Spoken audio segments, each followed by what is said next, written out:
साहिब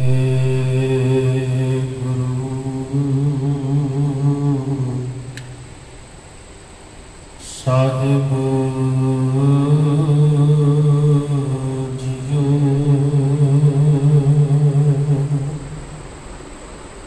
धन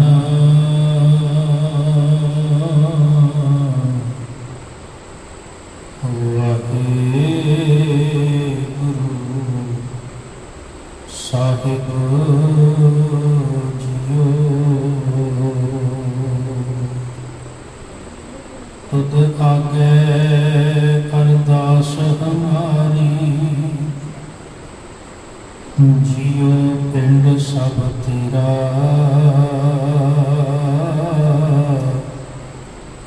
कब नानक सब तेरी वड्याई कोई नाओ ना जाने मेरा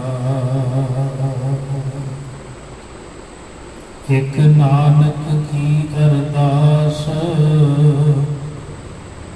जे तुध भावसी मैं तीजै नाम निवास हर गुण गावसी मैं तीजै नाम निवास हर गुण गावसी। हाजरा हजूर ज़हरा ज़हूर सर्व कला भरपूर साझी वार्ता के प्रति गुरु गरीब नवाज मनुखता के रहबर दसां पातशाहियां की जागती जोत धन धन साहिब श्री गुरु ग्रंथ साहिब महाराज पातशाह जी की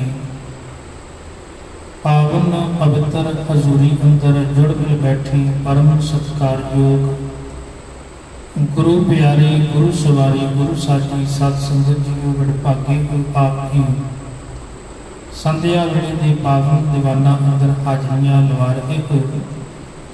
आओ गुरुदेव कृपा करन बख्शिश करन जिथे आप जी ने बड़े ही प्यार नाल रबी बाणी का पाठ सत्कारयोग भाई साहब पासों श्रवण किया है। समा है गुरमत विचारां दा आप सरबत भाई भाई आसीस बख्शो रसना पवित्र करो बुलाओ फतेह वाहेगुरु जी का खालसा वाहेगुरु जी की फतेह। सिख दे जीवन की जो प्रारंभता है शुरुआत है वेखी जाए तो वो अरदास तो ही आरंभ हो जाती है। इतों तक कि सतगुरु पातशाह जी रबी बाणी के अंदर फरमान करते हैं कि भलिया जदों तू इस संसार दे विच आउणा सी ते आउण वास्ते भी तू अरज़ोई कीती बेनती कीती अरदास कीती। उर्द तप अंतर करे वणजारिया मित्रा खसन सेती अरदास। अकाल पुरख अगे अरदास कीती भी हे अकाल पुरख मैनू इस भयानक अगन विचों जो कि मां दे उदर पिया होया जीव जिहड़ा है इस संसार विच आउण वास्ते बेनतियां करदा है जोदड़ियां करदा है भी मैनू इस संसार दे विच घल। कहते अकाल पुरख ने इहदी अरदास प्रवान की संसार दे विच जीव आया। हुण इत्थे आके ये अरदास भुल गया। उत्थे तां मालक नाल जुड़िया होया सी नित अरदास करदा सी ते करदा भी कहणगे पुठा लटकिया होया। उर्द तप अंतर करे वणजारिया मित्रा खसम सेती अरदास। मालक की अरदासां करदा सी जोदड़ियां करदा सी मैनूं संसार दे अरदास की है अरदास का भाव की है। असी रोज अरदास करते हैं साड़ी अरदास पूरी होती है कि नहीं होती क्यों नहीं होती ये आप यत्न करांगे गुरु साहब तो पूछांगे कि सतगुर जीओ आप तो रोज ही अरदास करते हैं आप रोज ही बेनती करते हैं। थोड़ा जिहा आप समझ लवांगे अरदास भाव की। अरदास मनुख के अंदरों निकली हुई एक वेदना है, अंदरों निकली हुई एक पुकार है, एक ऐसे बोल ने जिहड़े मालिक के दर ते, परमेश्वर के दर ते प्रवान हो।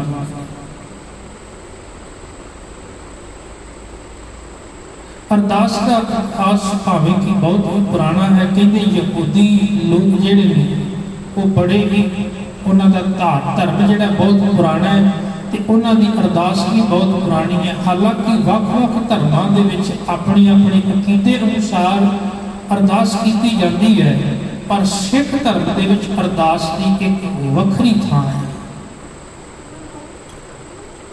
एक वखरा ही नजरिया है अरदास। वैसे प्रारंभता ही अरदास को हुई। भाई गुरदास जी आदि ने सुनी पुकार दातार प्रभ गुरु नानक जग माहि उठाया। अकाल पुरख परमात्मा ने इस मनुखता की पुकार को सुनिया, आवाज को सुनिया, वेदना को सुनिया, पुकार को सुनिया, ते संसार दे विच गुरु नानक साहिब आए। हुण गुरु नानक साहिब महाराज पातशाह जी जदों इस संसार दे विच आए तो उन्होंने की वेखिया। भाई गुरदास जी ने बड़ी प्यारी रूपरेखा तैयार की है। वो आखते ने गुरु नानक साहब ने जदों वेखिया, बाजो गुरु गुबार है करती सुनी लुकाई, बाबे भेख बनाया उदासी की रीत चलाई, चढ़िया सुधन धरत लुकाई। गुरु नानक साहब महाराज पातशाह जी इस मनुखता का भला करने वास्ते निकले, पर पहला मनुखता ने अकाल पुरख के चरणों में अरदास की सी। अरदास के विद्वानों ने कई अर्थ किए ने। सौखा जिहा अर्थ पहला जिहड़ा अर्थ है, अर्थ जमा दास।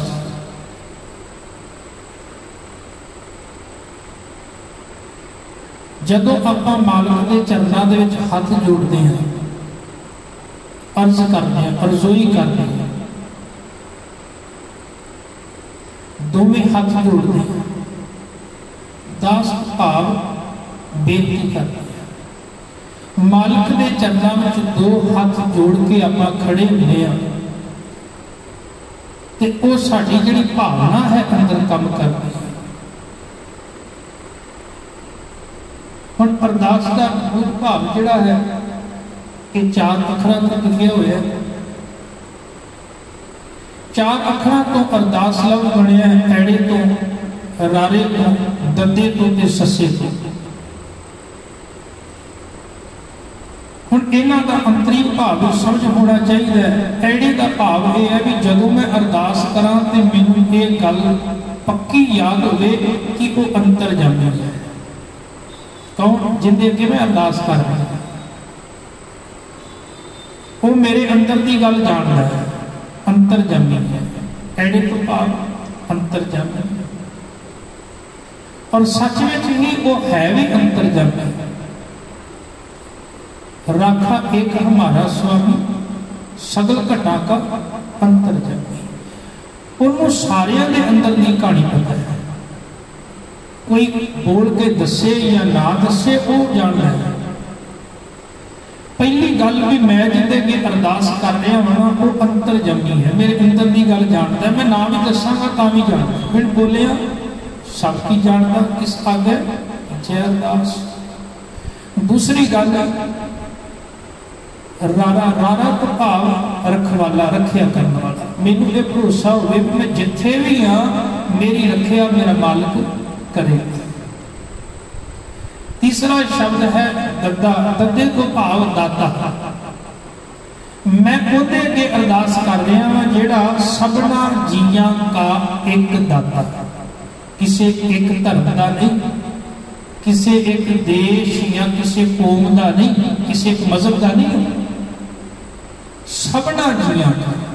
जितनी भी कायनात है वो सारे ही जीवां का दाता है। या गुरु तेग बहादुर महाराज ने पूछी तो गुरुदेव आखते ने जगत भिखारी फिरत है सबको दाता राम। सारियां का दाता केवल एक है, दद्दा दाता एक है, सबको देवनहार। तो मेरे अंदर ये भावना होवे भी मालिक की अरदास कर रहे हैं, वो दाता सारियां को देने वाला है। ते अरदास का चौथा लफ्ज है ससा। ससे तो भाव सहारा। दुनिया के अंदर जदों सारे सहारे खत्म हो जाते हैं पर वो मालिक का सहारा सदैव नाल रहिंदा है। आपां कई बार वेख्या होवेगा जदों सारे सहारे साथ छड़ जाण बंदा फिर मालिक के दर ते आउंदा है ते आके करता की है अरदास। मैं अक्सर वेख्या बहुत सारे सज्जन पहला दुनियावी तौर पर बड़ा यत्न करते हैं, कोशिशें करते हैं, हर ढिले करते हैं, पर जदों किते भी गल नहीं ना बनती फिर वो इत्थे गुरु के कोल आउंदे ते सियाणे कहंदे जदों फिर सारे राह बंद हो जाण फिर उन्होंने इक्को राह नजरदा कि चलो गुरु कोल जाके अरदास करनी हुण कोई सहाई कोई रख। कहण तो भाव ये सहारा ऐसा जिहड़ा सदीवी हमेशा, ये नहीं भी अज ते कल नहीं होवेगा या पहला सी ते अज नहीं, ये हमेशा है। तो ये चार लफ्ज जिहड़े ने अरदास के अंतरीव भाव, पहला ये भी जदों अरदास करा अंतरजामी है, दूसरा ये भी रखिया भी मेरी करने वाला है, तीसरा ये भी ये दाता भी दाता देने वाला है, चौथा ये भी ये सहारा है मेरा। अगली गल जदों आपां अरदास करनी है मालिक के चरणों के विच, ये गल खास तौर पर ध्यान रखनी है भी मैं हाकमी बिरती इत्थे ना लैके आवां। हाकमी बिरती का मालिक मालकियत वाले भाग भी मैं तो बहुत वड्डा हाँ, हाकमी बिरती नहीं लैके साहब आखदे ने साहिब सेठी हुक्म ना चलना है, कहीं बना अरदास इत्थे हुक्म नहीं चलना तेरा भी जो मैं कह दिता तो होना चाहिए नहीं। इत्थे तां निमरता दे नाल सीस झुका के मालिक के चरणों में झुकना है। तो फिर की करना है, महाराज कह लगे भी इत्थे जदों तू खड़े होना ना गुरु के चरणों में तो इस गल का ध्यान रखना, एक तो अपने अंदर हाकमी बिरती ना होवे, दूसरा ये मालिक जी अरदास से मैं लगा करना पर जे तुहानूं भा जाए चंगी लग जाए तुसीं पूरी कर दो। ये नहीं भी मैं कहांगा कि पूरी होनी चाहिए ना, मालिक जी तुहानूं भा जाए। एक नानक की अरदास जे तुद भावसी, जे तेनूं चंगी लगती है, मैं नीचे नाम निवास हर गुण गावसी, मैनूं नाम की दात दिओ मैं तुहाडे गुणां नूं गा सकां, मेरे ते कृपा करो मैं तुहाडे चरनां नाल जुड़ सकां। सब आखदे फिर तेनूं अरदास करने की जांच भी होनी चाहिए, ताई होगी ना अरदास पूर्ण। जे अरदास की जुगत सानूं आउंदी होएगी, ढंग तरीका आउंदा होवेगा ताई अरदास पूर्ण होगी। ते महाराज कृपा करते ने भी अरदास कर लग्या सब तो पहला ये ध्यान रखना है भी तू अपने मालिक के अगे जो खड़े होना ना तो तेरे खड़े होने की पोजीशन की होगी जो अरदास करता है। सहबाग ने सब तो पहला तू मालिक के चरणों के खलो के अरदास करनी, जो भी करनी है कभी बैठ के नहीं करनी। शरीर में कोई कष्ट ना हो, कोई परेशानी ना हो, तो हर एक सिख को खलो के अरदास करनी चाहिए, हर एक सिख को अरदास में शामिल होना चाहिए। आपे जाने आपे करे आपे आने रास, तिसे अगे नानका खले कीचे अरदास। अरदास पूरी उन्हें करनी है, तेरे अंदर की भावना वो जानता है, पर उनके अगे अरदास जदों भी करनी है खलो की करनी है। दूजी गल महाराज कहते भी आप ना कई बार अरदास करते हैं तो इस तरह उंगलियां वसा लेंगे, ऐ खड़े होने अरदास इस तरह उंगलियां वसा के ना फिर आप खड़े होने, इस तरह नहीं खलोना कभी भी अरदास। महाराज कहते इस तरह हाथ जोड़ के खड़े हो, जदों भी अरदास में हाजिरी होनी तेरे अंदर की भावना बनी, पहला खलो के अरदास करनी है, इस तरह नहीं, इस तरह दोवें हाथ जोड़ के महाराज के पावन बाणी का फैसला है, दोए कर जोड़ करूं अरदास, दोए कर भाव तुद भावे तो आने रास, तेनू भा जावे ते अरदास पूर्ण हो जावे। खलो के अरदास करनी है, दोवें हाथ जोड़ के अरदास करनी है। ते तीसरा मार्ग कह लगे अंदर हंकार ना होवे, ये भावना बना के अरदास करनी कि तुद आगे अरदास हमारी, जियो पिंड सब तेरा, ये जिंद ये शरीर तेरा दिता हुआ, कहो नानक सब तेरी वडियाई, कोई नाव ना जाने। महाराज कहते जदों तू इस भावना के नाल अरदास करेगा ना मालक दे दर ते, तो फिर उदों तेरी कीती हुई अरदास कभी व्यर्थी नहीं जाएगी। तीने ताप निवारण हारा, दुख हंता सुख रास, तीन ताप आद व्याध उपाद, एक शरीर के रोग,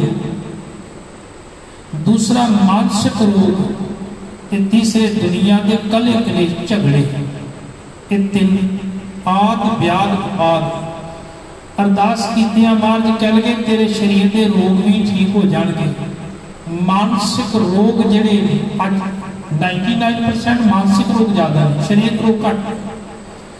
बंदा डिप्रैशन विच है, चिंता उन्होंने ज्यादा वधी हुई है, बेचैनी मायूसी निराशा है, महाराज कह लगे घट जाएगी।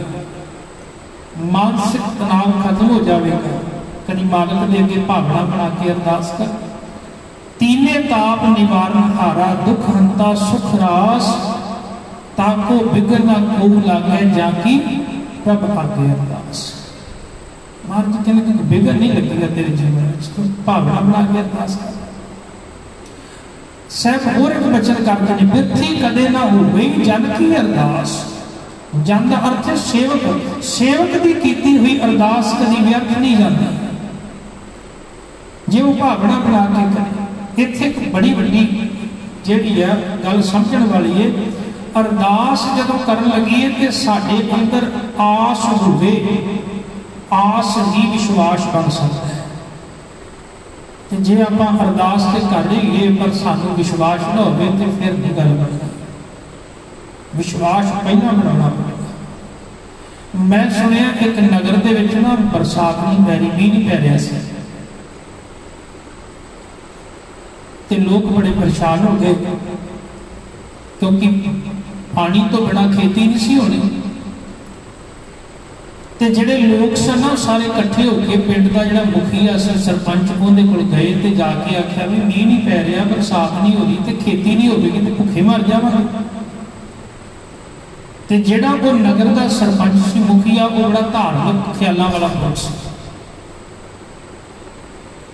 उन्हें आख्या भी जे नहीं बरसात पै रही तो आप रब अगे अरदास करते हैं, बेनती करते हैं, होर कोई चारा भी नहीं। उन्हें आख्या ठीक है। कहता कल नूं सारे नगर तो बाहर इकट्ठे हो जाएंगे, सारे रल के अरदास करेंगे। तो सारा नगर इकट्ठा हो गया। जब सारे इकट्ठे हुए तो कोई रब का प्यारा कोलों नहीं गुजर रहा सी। उन्हें एक पूछ लिया, कह लगा भी अज सारे इकट्ठे क्यों हुए हो, की गल है? असीं भी उत्थे ध्यान देंगे ना, जब जिथे 5-10 लोग इकट्ठे हो जाए फिर आप वेखने पता नहीं क्यों इकट्ठे हुए। उन्हें आख्या कि सारा पिंड क्यों इकट्ठा होया, की होया? वो एक बोलिया, कह लगा मींह नहीं पै रहा, अरदास करने वास्ते इकट्ठे होया। तो उन्हें सहज सभाई पूछ लिया, कह लगा तुहाडी छतरियां कित्थे ने? वो कहंदा छतरियां कित्थे? वो कहंदा लै हुणे किहड़ा मींह पै जाना। वो कहते तुहानूं भरोसा ही कोई नहीं मींह कित्थे पैना। विश्वास ही नहीं ना, जो विश्वास ही विश्वास होंदा तो फिर गल ना कही। असीं भी जदों अरदास करते हैं ना, साडे अंदर भी कहानी चलती है। असीं कहने हुणे किहड़ा पूरी हो जाए, पर होंदी नहीं। जिदन निश्चा बना के आस रख के भरोसे नाल आपां गुरु दे समर्थ जान के अरदास करांगे तो फिर महाराज कहते बिरथी कदे ना होई जन की अरदास। सिख इतिहास में आपां जदों नजर मारीए तो अरदास का वखरा ही जिहड़ा है चैप्टर साडे सामने असीं वेखांगे हर कदम कदम ते अरदास की कितनी महानता है।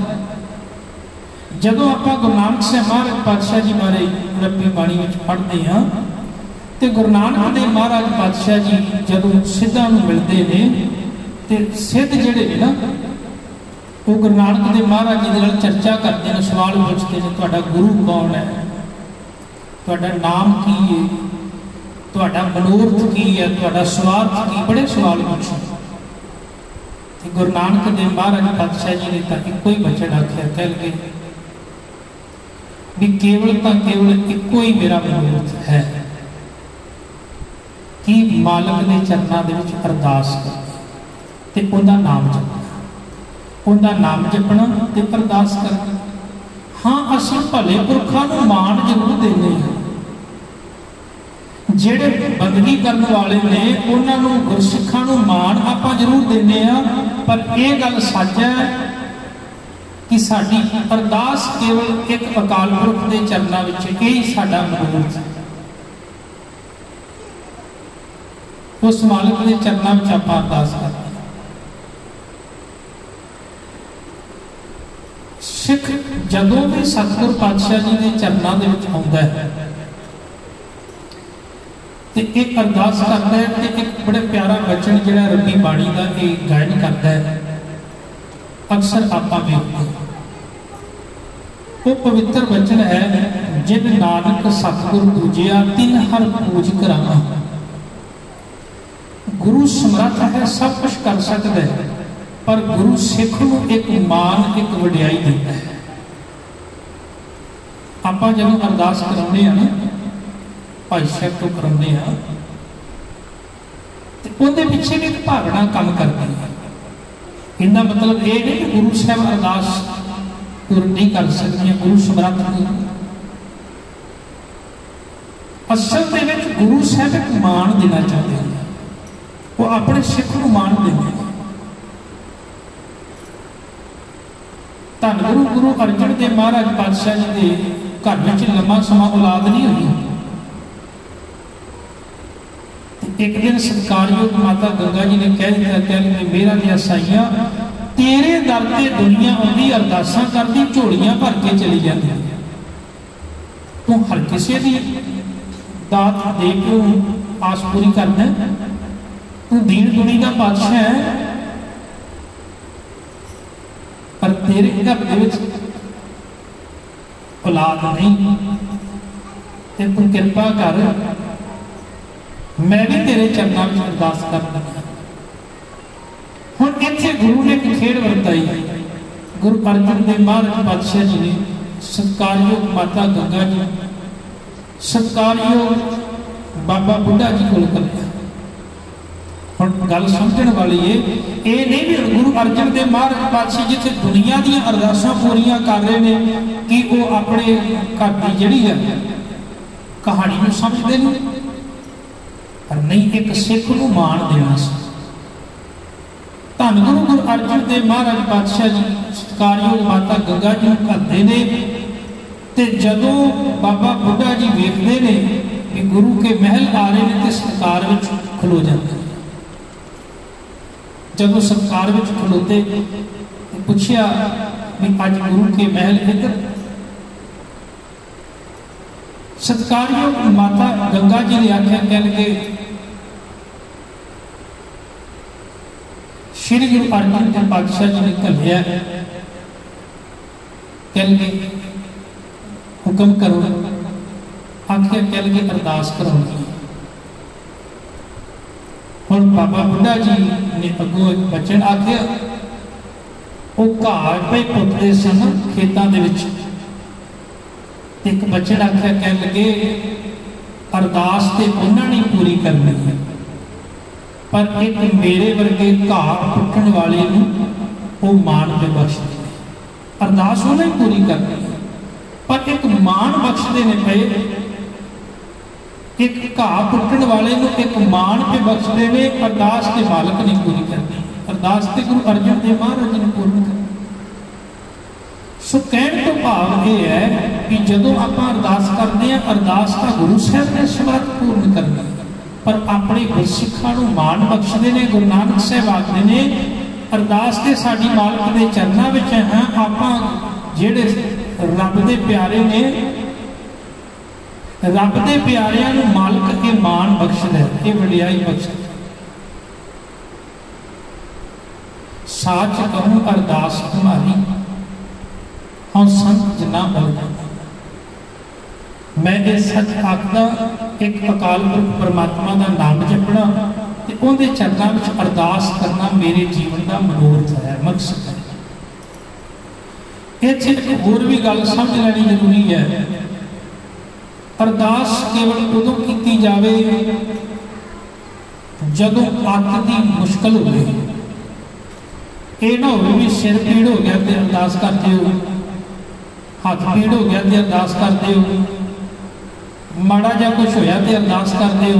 नहीं, सानू रब के हुक्म के चलने की जांच भी सीखनी चाहिए, उहदे हुक्म की पालना भी करनी चाहिए, उहदे हुक्म नूं मनना भी चाहिए। ये ना हो भी आप थोड़ा जा कुछ होया उस वे अरदास कर दी, महाराज जी क्यों होया। नहीं, धन गुरु गुरु अंगद साहब महाराज पातशाही जीवन पढ़ते हैं तो उन्होंने एक सिख होया भाई जीवा। भाई जीवा जी ना रोज नित खिचड़ी तैयार करके गुरुदेव पातशाह जी वास्ते लियाते ने। धन गुरु गुरु अंगद देव महाराज पातशाह जी की सेवा नित को करते हैं। एक दिन अज जो वो खिचड़ी अपने घरों तैयार करके लियान लगे तो आकाश के बदल आ गए, मीह पैन लग गया, हनेरी आ गई। तो भाई जीवा जी कह लगे भी अज तो लगता सतगुर की सेवा रह जानी है। उन्हें अरदास की, कह लगे मीह रुक जे। मीह तो रुक गया तो भाई जीवा जी जो खिचड़ी लैके गए तो गुरु साहब ने ताड़ना की, कह लगे तुसी एक निके जे काम पिछे उस परमात्मा के हुक्म के विच विघन पाया है, रब नाल शरीकी नहीं करनी। कह लगे उहदे हुक्म दे विच भी आपां चलना है। कोई अत की विपदा बन जाए, अत की मुश्किल बन जाए, उदों केवल अरदास करनी है। हाँ, अरदास करो शुकराने की। साहब आखते ने अरदास करो शुकराने की करो, बल्कि दुख होवे सुख होवे हर वेले मालिक का शुकराना करो। तो अरदास दे विच आस होनी बहुत जरूरी है, तो उहदे नाल विश्वास होना बहुत जरूरी है। ताई साडी अरदास जिहड़ी पूर्ण होवेगी। गुरुदेव कृपा कर, जिथे आपां अज अरदास करनी जोगती सीखी है, कल आपां मानव के इतिहास विचों कुछ विचारां साझियां करांगे। किवें अरदास आस बन के ते विश्वास बन के मनुखता का जिहड़ा परोपकार करके सतगुर कृपा करन। होईयां भुलां चुकां दी खिमा। वाहिगुरू जी का खालसा, वाहिगुरू जी की फतेह।